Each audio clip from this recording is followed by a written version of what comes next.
Hello students, आज मैं रूपाली अग्रवाल आपके सामने एक सेकंड टॉपिक लेके आई हूँ एडमिनिस्ट्रेटिव लॉ का।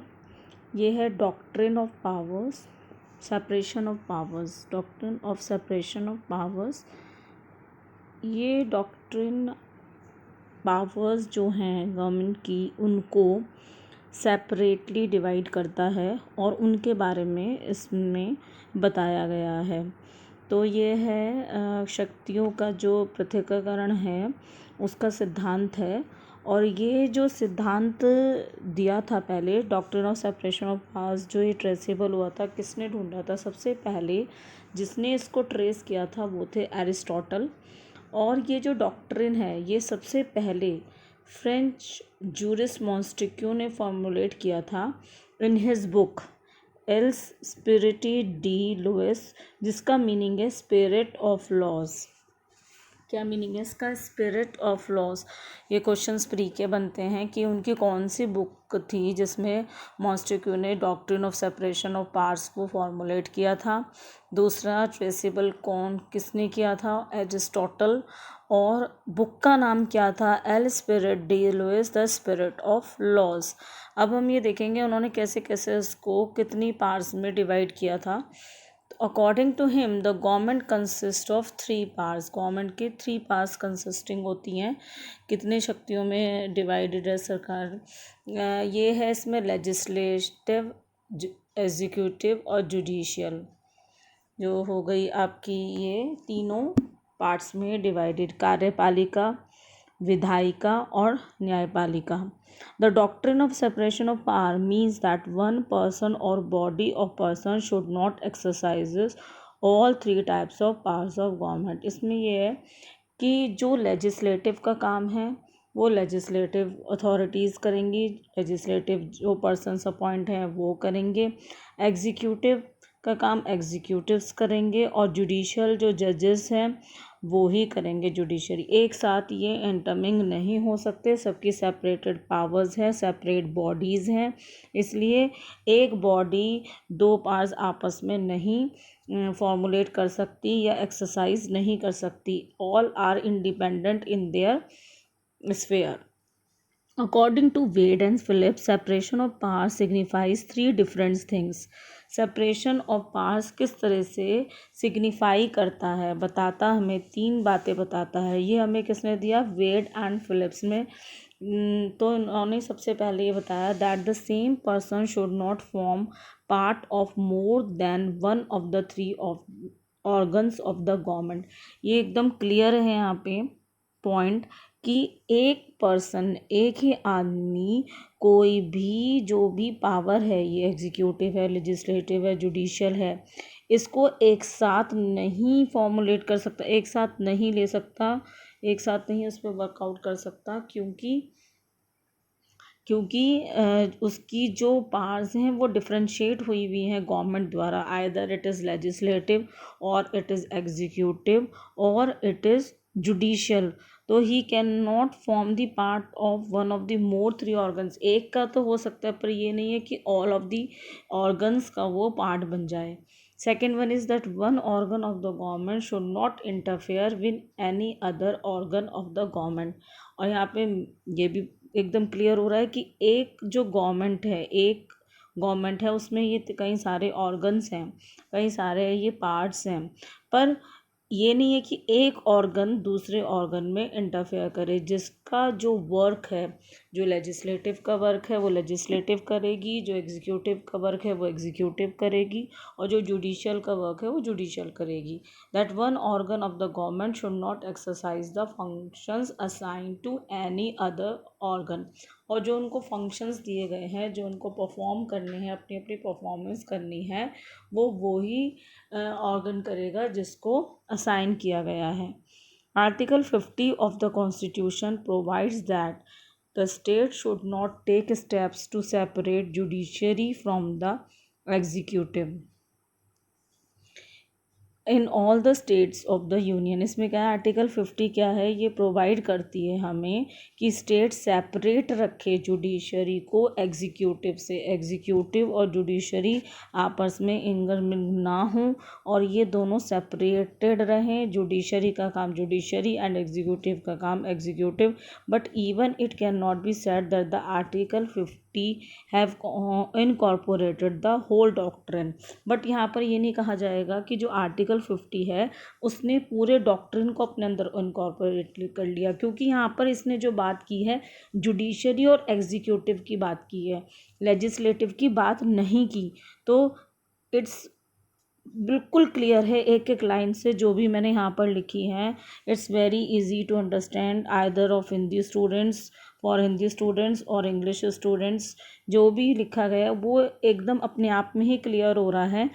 जो जो पार्ट मैंने यहाँ पर मेंशन किया, जैसे कि यहाँ पर लिखा है article 50 have incorporated the whole doctrine but it can not be said that. क्यों नहीं कहा जाएगा? Because article 50 says that it take step to separate judiciary from the executive. न्यायपालिका को जो है ये उससे विधायिका और कार्यपालिका है, तो कार्यपालिका से अलग करता है और विधायिका का इन्होंने नाम इधर नहीं लिया, तो legislative is the one which is left out. Now the cases Ram Jawaya versus state of Punjab AIR 1955 case भी बहुत इंपॉर्टेंट है। तो guys keep it in mind each and every case I have mentioned. Indian constitution has not recognised the doctrine of separation of power in its absolute rigidity. जो Indian हमारा constitution है उसने जो doctrine of powers का जो ये point दिया, इसने एब्सोल्यूट रिजिडिटी में नहीं दिया है, एब्सोल्यूट रिजिडिटी में किया है। But the functions of the differentiated parts और branches of the government have been sufficiently differentiated. But इसके जो पार्ट्स हैं और जो ब्रांचेस है गवर्नमेंट की, उनको सफिशिएंटली डिफरेंशिएट किया है। तो जो doctrine of separation of powers है, इसकी जो रिजिडिटी है, जो इसकी रिजिडिटी है, तो हमने यहाँ पर क्या देखा, Indian constitution has not recognized, इन्होंने रिकॉग्नाइज नहीं किया है द डॉक्ट्रिन ऑफ पावर्स को इन इट्स एब्सोल्यूट रिजिडिटी। मतलब एब्सोल्यूट रिजिडिटी तो नहीं है, but the functions of differentiated parts, मतलब जो पार्ट्स हैं, जो फंक्शन है, उनको सफिशेंटली डिफरेंशिएट किया है। तो रिजिडिटी ना होते हुए भी जो पार्ट्स हैं वो डिफरेंशिएटेड है। But in case of Kesavananda Bharati state of Kerala AIR 1973, ये बहुत इंपॉर्टेंट केस है। The honourable supreme court changes view, यहाँ पर बोला गया जो सुप्रीम कोर्ट है उसने अपना व्यू चेंज किया और held that the supremacy of the constitution and separation of the powers are the basic structure of the Indian constitution. मतलब जो सुप्रीमेसी है कॉन्स्टिट्यूशन की वो भी ख़त्म नहीं होनी चाहिए, और जो सेपरेशन ऑफ पावर्स है बिटवीन लेजिस्लेटिव, एग्जीक्यूटिव, जुडिशरी, ये भी पूरी तरह डिफरेंशिएटेड रहने चाहिए। और ये क्या फॉर्म करती हैं दोनों चीज़ें? Basic structure of the Indian constitution. तो ये था all about the doctrine of separation of powers. Now आज ही हम एक और सेकंड टॉपिक स्टार्ट करेंगे इसी में, ये है डेलीगेटेड लेजिस्लेशन। ये काफ़ी लंबा है, डेलीगेटेड लेजिस्लेशन काफ़ी लंबा टॉपिक है, तो हम इसको पार्ट्स में देखेंगे। आज थोड़ा सा पार्ट देखते हैं डेलीगेटेड लेजिस्लेशन का, कि what is delegated legislation and the modes of delegated legislation. तो first come to the definition of delegated legislation की। डेलीगेटेड लेजिस्लेशन होता क्या है? According to the Halsbury law of England, when an instrument of legislative nature is made by an authority in exercise of power delegated by the legislature is called subordinate legislation, or legislation by an organ other than the legislature itself is called the delegated legislation। जब कोई instrument है वो legislative है nature में, और उसकी जो authorised है, उसकी जो पावर है वो डेलीगेट कर दे दी गई है किसी और दूसरे लेजिस्लेचर को, तो उसको क्या कहा जाएगा? सबऑर्डिनेटेड लेजिस्लेशन और the legislation by organ other than the legislature itself.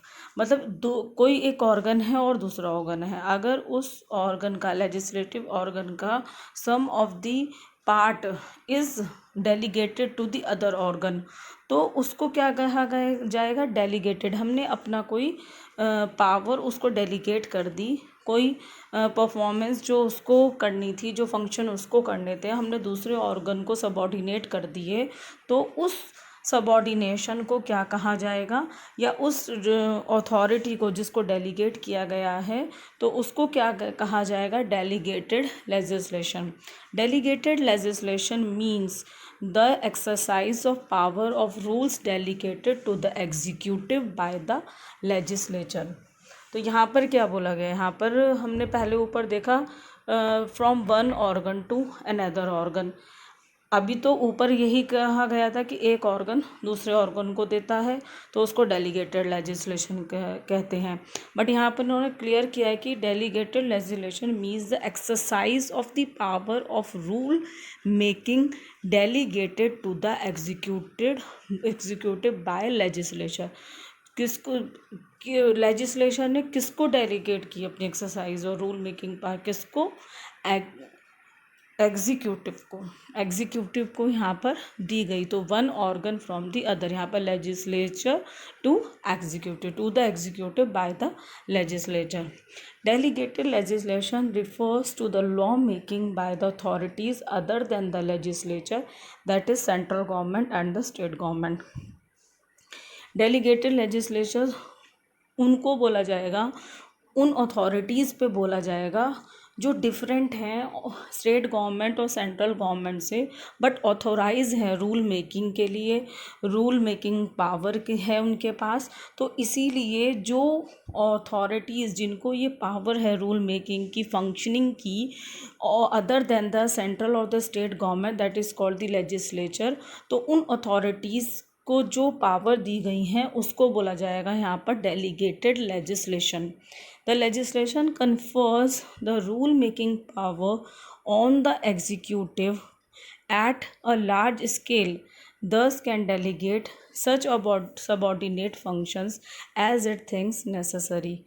दो यहाँ पर क्या है, लेजिस्लेचर क्या है यहाँ पर करता है कि जो रूल मेकिंग पावर्स हैं, जो उसको लगता है कि वो अपनी जो रूल मेकिंग पावर्स हैं उसको एग्जीक्यूटिव को डेलीगेट कर सकता है, और एग्जीक्यूटिव उसको अच्छे से निभा सकती है, अच्छे से परफॉर्म कर सकती है, तो उस डेलीगेटेड पावर्स को और डेलीगेटेड फंक्शंस को डेलीगेटेड लेजिस्लेशन बोला जाएगा। और ये वो तय करेगी कौन से फंक्शंस ऐसे हैं या कौन सी रोल मेकिंग पावर्स हैं जो एग्जीक्यूटिव को प्रोवाइड कर सके लेजिस्लेटिव बॉडी।